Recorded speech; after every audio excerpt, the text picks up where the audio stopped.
Alright guys, welcome back. This week we are not going to have much action in terms of tournaments because it's the seasonal, people are prepping for that, but I thought to not leave you clueless, so I got, which I think the number one expert when it comes to seasonals to tournaments. It's someone that searches a lot of info into that, and it's none other than Boulevard. How are you doing, my man?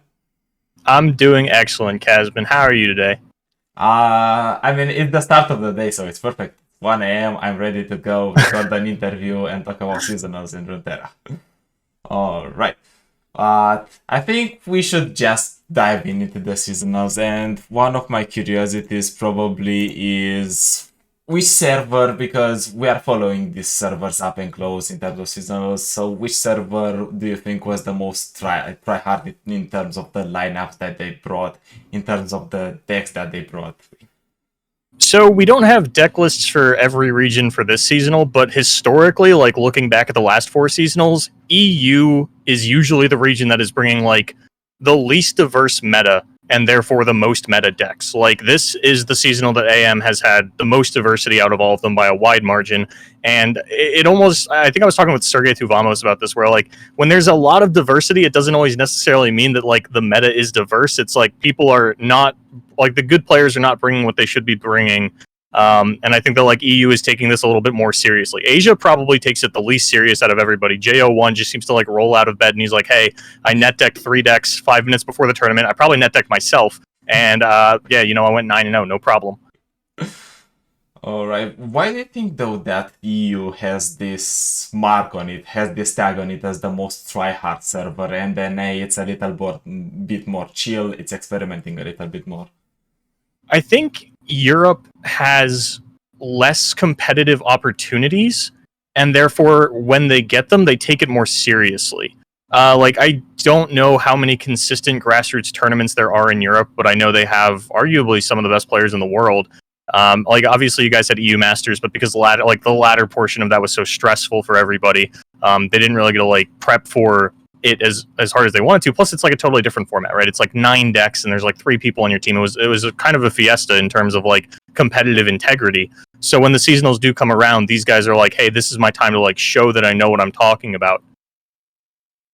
All right, maybe we're going to see some more tournaments, but for now we're just going over NA with our Smurfs, and we're basically taking the money from the NA tournaments, more or less. Diving in a little bit deeper, we had a lot of diversity in this meta, and the top decks I think varied a lot. So, which, in your opinion, were the 3 decks that should have been performing the best in these seasonals overall? I think Draven Ezreal and Lee Sin are definitely up there, and those hit the mark, at least in America. They were the 2 most popular decks.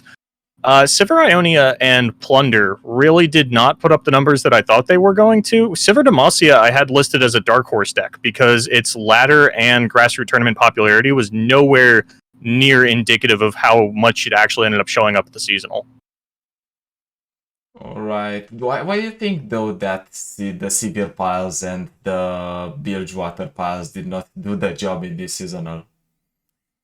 I think people were just kind of prepared. It was like this really weird sort of iterations that we went through where it's like, okay, Sivir Demacia or like Sivir Ionia pops up as like this really solid deck.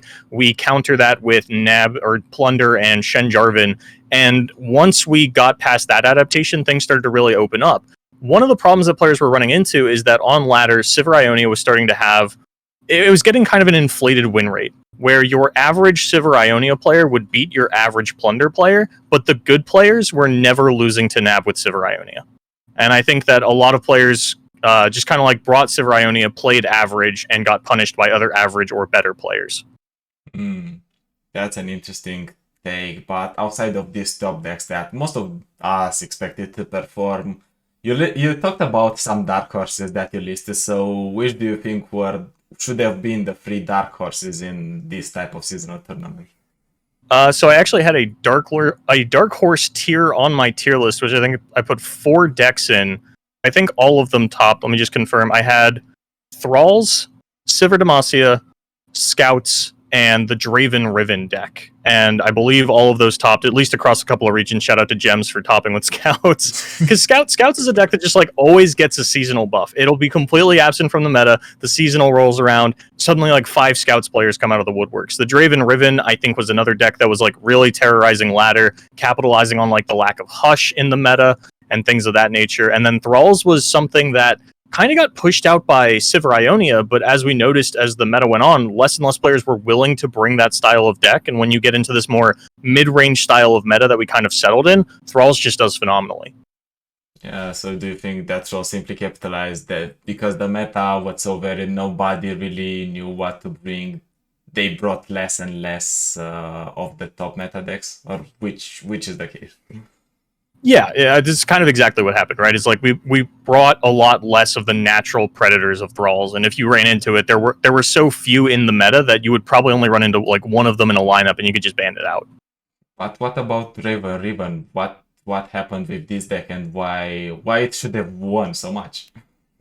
I think it's just players don't play against these combo finishers particularly effectively, which is like why we see so many average players lose to Sivir Ionia and all these decks. They're, you know, no matter how they play the game, they seem unprepared for the Ghost Flurry of Fist combo that they've seen 100 times. And Draven Riven is sort of the same thing. You're just pumping up your Riven to like 12 or 15 attack, things like that. But they also have the go wide strategy, right? You can like Poro Cannon, maybe you're playing the Give It All version, and players then become like hyper focused on stopping the specific combo, the 12 attack Riven, that they forget about everything else and just die to a wide board. And I think similar things happen in Sivir Demacia, where you focus so hard, or Sivir Ionia rather, you focus so hard on not dying to an elusive Flurry of the Fist Sivir that you just lose to like treasure seekers.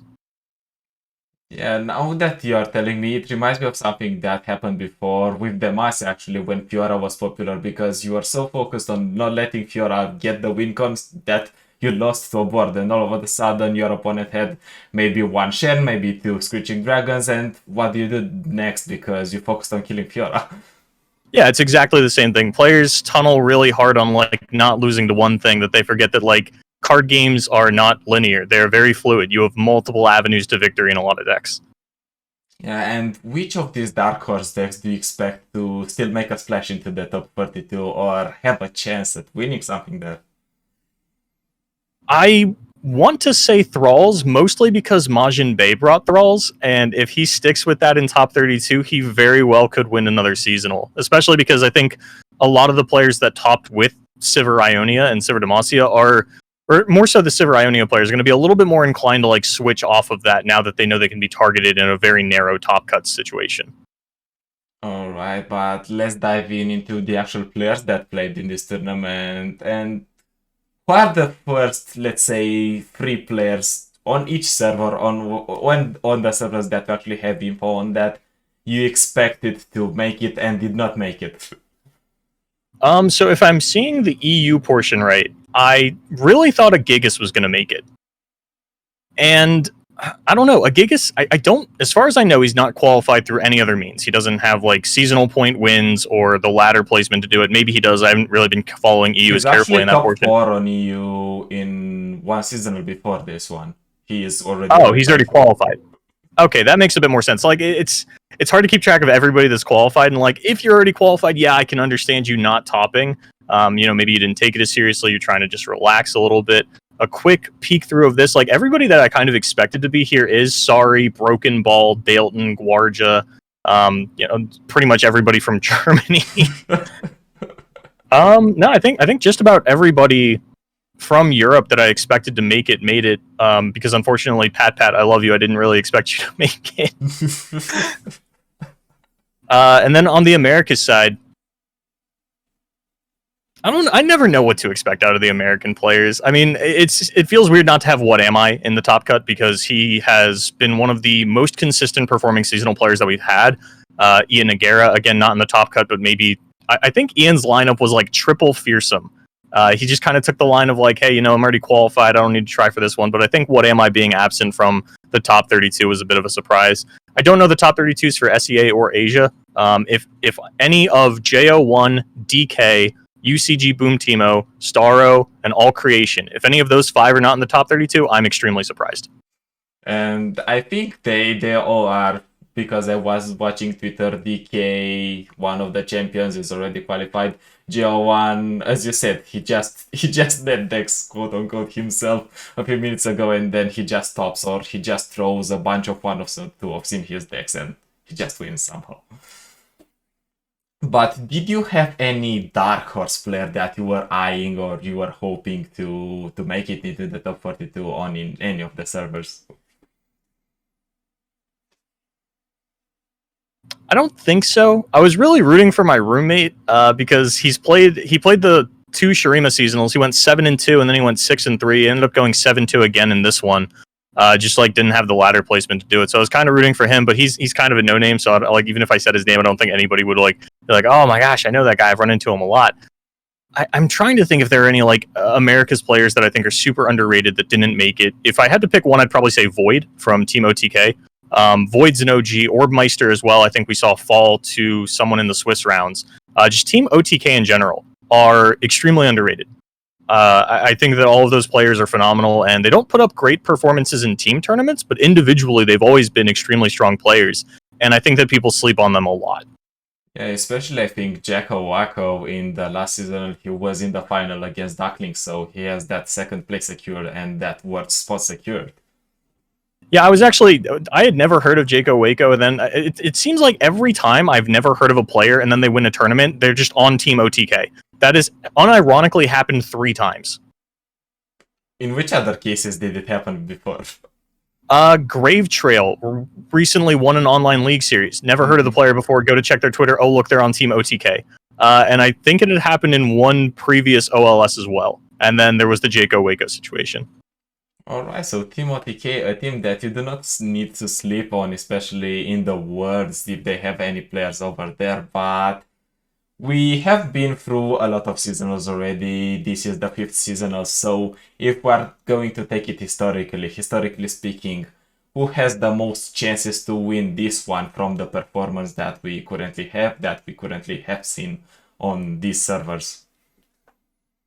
For EU, I want to say Broken Ball. I'd love for Sari to win, but I think that Broken Ball probably has the best chance. He has been on fire lately. He's really kind of like, honed in. He's playing really tight. On the Americas side, I think that Makis is a certified threat, but I don't know if they're going to be able to make it all the way. I know a lot of people want to see Stan win. My pick would probably be Henneke or Kevor. I would love to see Kevor actually make it. I know that he had to take a season off for some IRL stuff, and now he's back. He's in the top 32. Lee Sin is arguably one of the best decks in the format, so I would really love to see Kevor take it down. But of course, Henneke's the best player in the world, so I don't know why we're even discussing this. Henneke's going to win the American Seasonal. He's in there again somehow. He went 9-0 in Swiss. He's just going to take it down.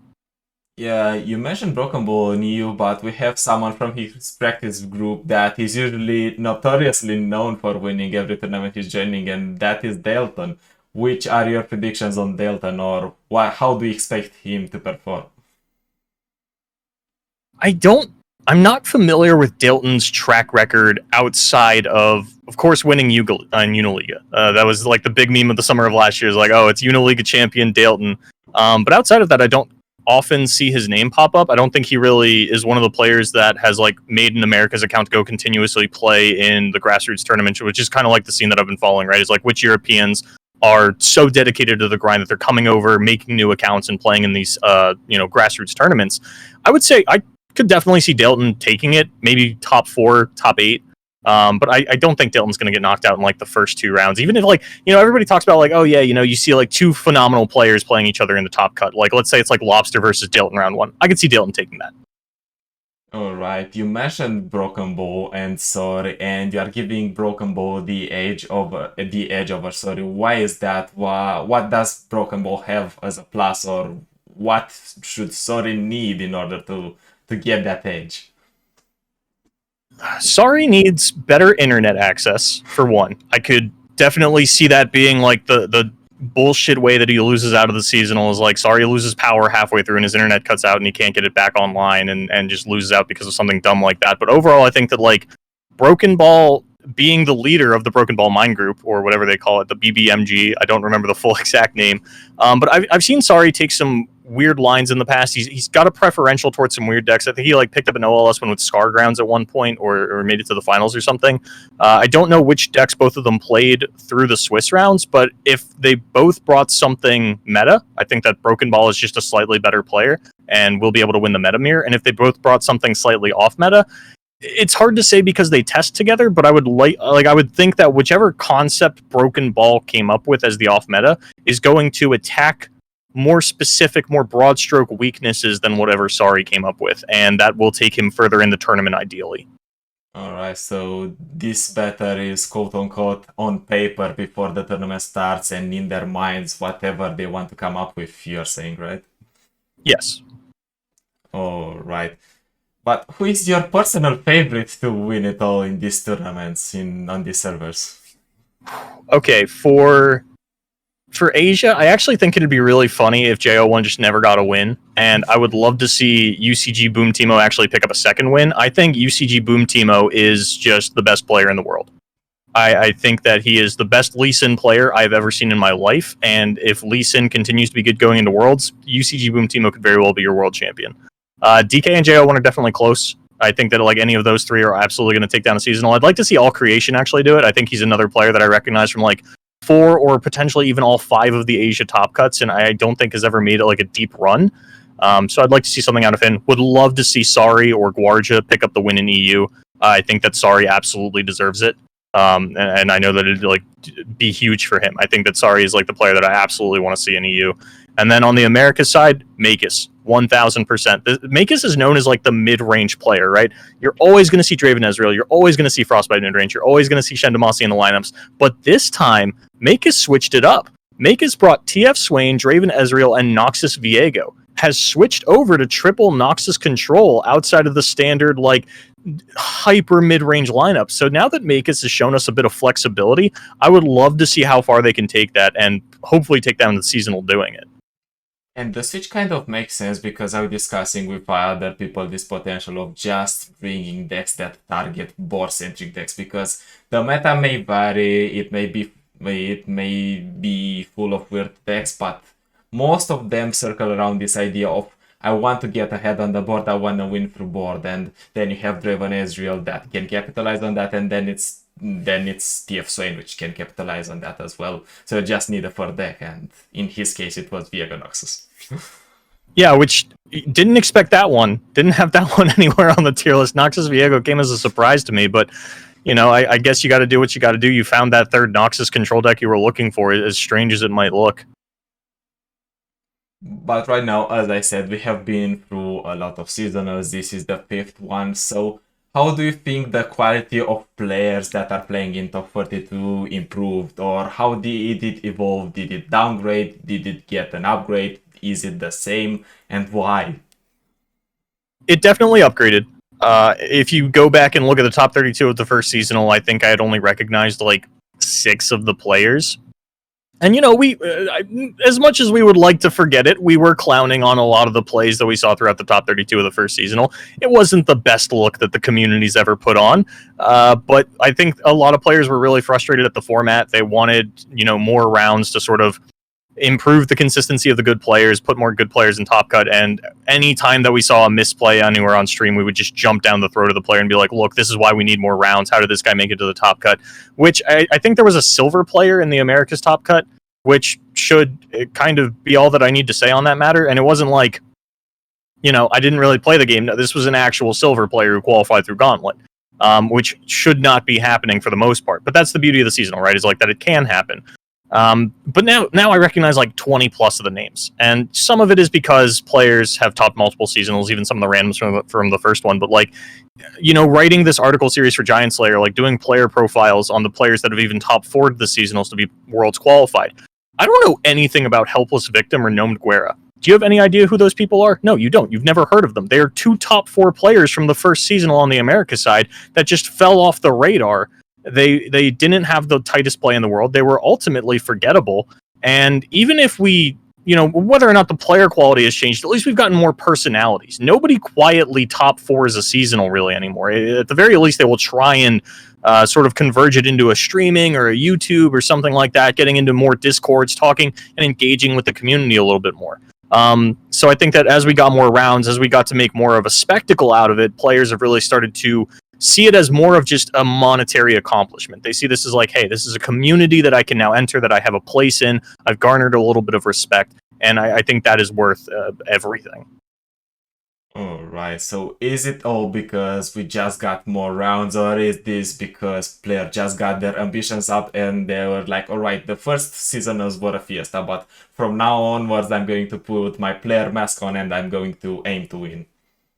I think more rounds definitely had something to do with it. I don't love how much ladder is tied into tiebreakers and things like that, but it is what it is. We'll try to fix that next year.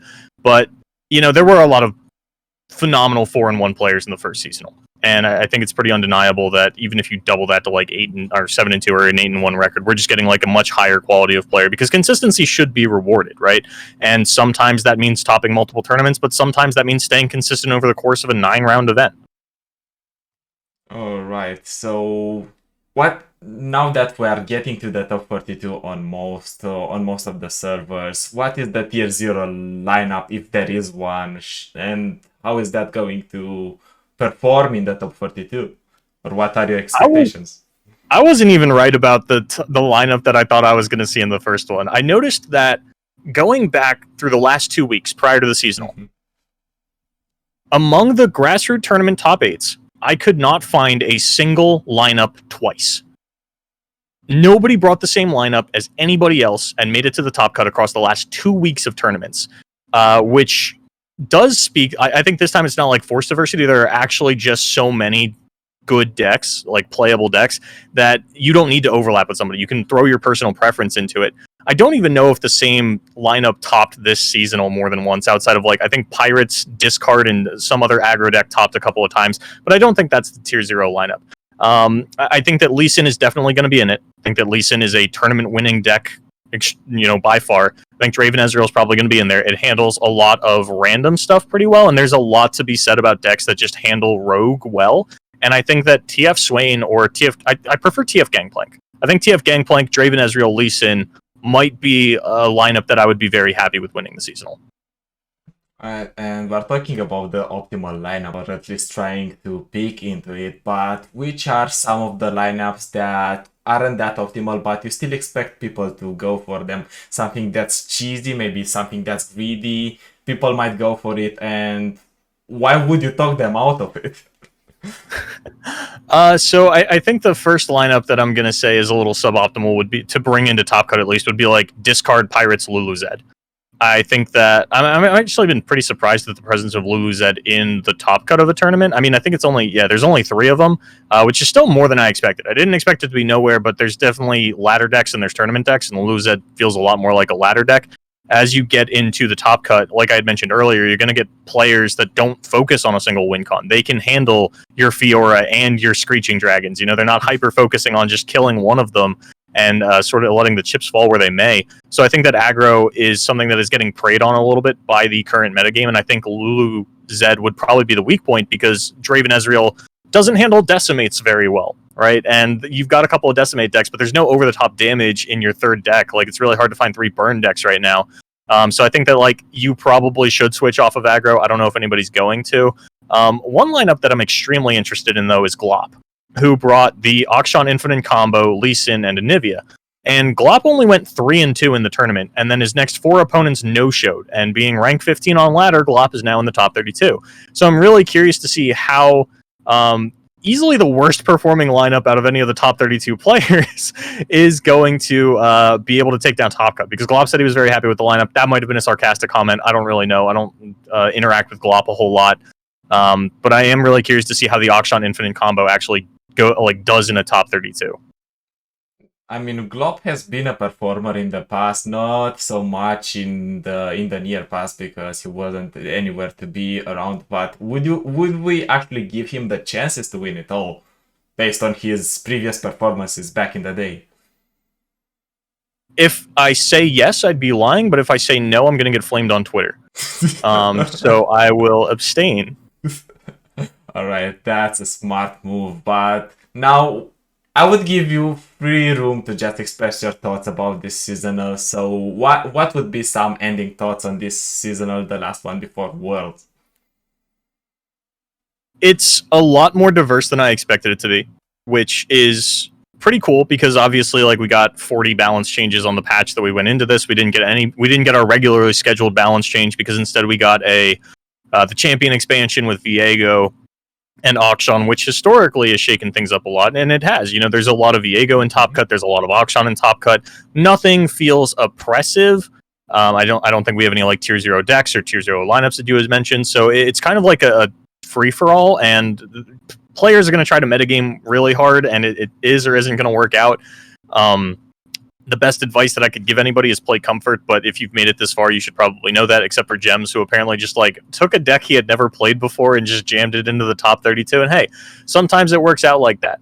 I also want to point out that now that I've said that Glop has no chance he's going to win the seasonal, because I think I specifically called out Duckling last seasonal as being like, what is this nonsense lineup? There's no way this guy wins the tournament.